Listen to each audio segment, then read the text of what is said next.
처음에 이 물건을 받았을 때 압류가 걸려 있었어요. 세무서에서 이제 국세가 4억 정도, 2억에 낙찰이 되면서 이제 보증금을 2천만 원을 걸었는데 2천만 원을 우리는 손실을 볼 수도 있다. 하이 리스크, 하이 리턴. 이런 부분들이 깨끗하게 돼버렸네요. 네. 실력이 대단들 하십니다. 안녕하세요. 여기가 지금 어디죠? 여기가 지금 여의도.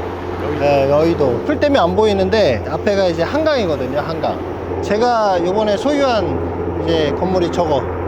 유리로 된 거. 한서 리버파크라고. 제가 건물 전체를 한 건 아니고 이제 거기에 이제 한 부분만 좀 한 거예요. 이것도 혹시 경매로 그러면은 이거는 경매가 아니라 이제 공매. 세금 체납 때문에 공매로 나온 거예요. 여의도 오면은 63빌딩이나 막 현대백화점 이런 것만 상상을 하시는데 사실 보면 이제 이런 아파트들도 있거든요. 저희 오피스텔도 되게 오래됐어요. 보통 사람들은 이런 오래된 게 별로일 거라고 생각하지만 저희 같은 사람들은 되게 좋은 거예요. 왜냐면 오래될수록 신기하게 가치가 더 올라가요. 건물이 노후화되면 수도도 막 녹슨물 나오고 이러니까 새 들어서 사는 사람들은 불편한데 소유주들은 좋죠. 왜냐면 녹슨물이 나오면 아 이게 곧 재개발할 때가 됐구나. 그래서 오늘은 일단 이사하는 거 보러 왔고요. 이거 공매는 이제 2억에 이제 매수를 했고 지난주에 이제 잔금을 쳤습니다. 그 내부에 있는 짐을 전 소유자하고 이렇게 연락이 돼가지고 짐을 좀 빼고 있는 과정입니다. 자기가 좀 뺄 수가 없다 그래가지고 비용을 들여서 처리를 하고 있습니다. 시세가 한 얼마 정도 되나요? 시세는 한 3억 5천에서 한 4억 정도.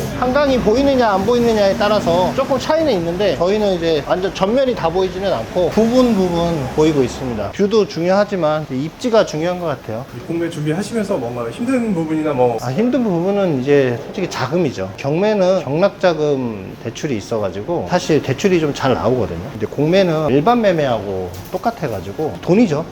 돈이 제일 힘든 것 같아요. 마포는 경매로 그때 했었습니다. 예. 그때 경매로 했는데 거기는 대출이 잘 나왔죠.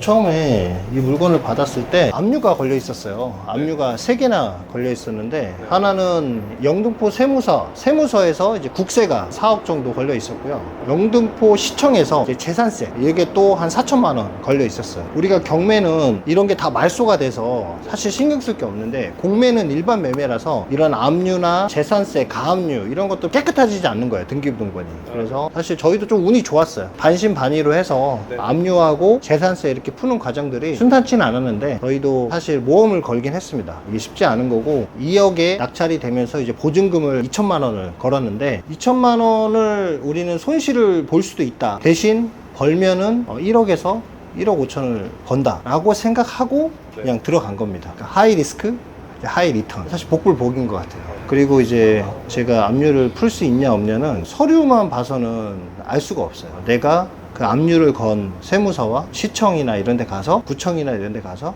협상을 해야 됩니다. 그리고 협상을 하면서 그 협상 담당자의 말투 하나하나, 눈빛 하나하나 그런 거를 잘 살펴야 됩니다. 이런 압류나 가압류나 이런 게 풀릴 수 있느냐. 이제 이런 것들은 사실 현장에서 느낌으로 좀 하는 것도 있어서 딱히 어떻게 해서 풀렸다, 어떻게 하면 풀 수 있다 라고 정확한 정답을 내려줄 수는 없어요. 정답이 있었으면 저희가 이런 2억의 낮은 가격에 살 수도 없었고 엄청난 경쟁 속에서 해야 됐겠지만 단독으로 낙찰 받은 거는 사실 운이 좋았다 라고 보는 것도 맞는 것 같습니다. 사실 압류가 안 풀렸으면 2천만 원 보증금 포기하려고 했었어요. 인생 공부했다. 저도 오늘 이사하고 저희가 이제 이 공간을 쓸 수 있다고 하니까 기분이 굉장히 좋습니다. 그래서 지금 이제 이사를 하고 있는데 이 짐이 빠지고 이 공간이 어떻게 변화하는지를 다시 한번 또 촬영을 해서 공간의 어떤 변화된 모습 그리고 이 공간에서 우리가 무슨 사업을 하고 있는지 이거에 대해서 영상을 한번 더 남겨드릴게요. 내부 한번 이제 보시면 여기가 이렇게 좀 단점이 건물이 오래되다 보니까 화장실이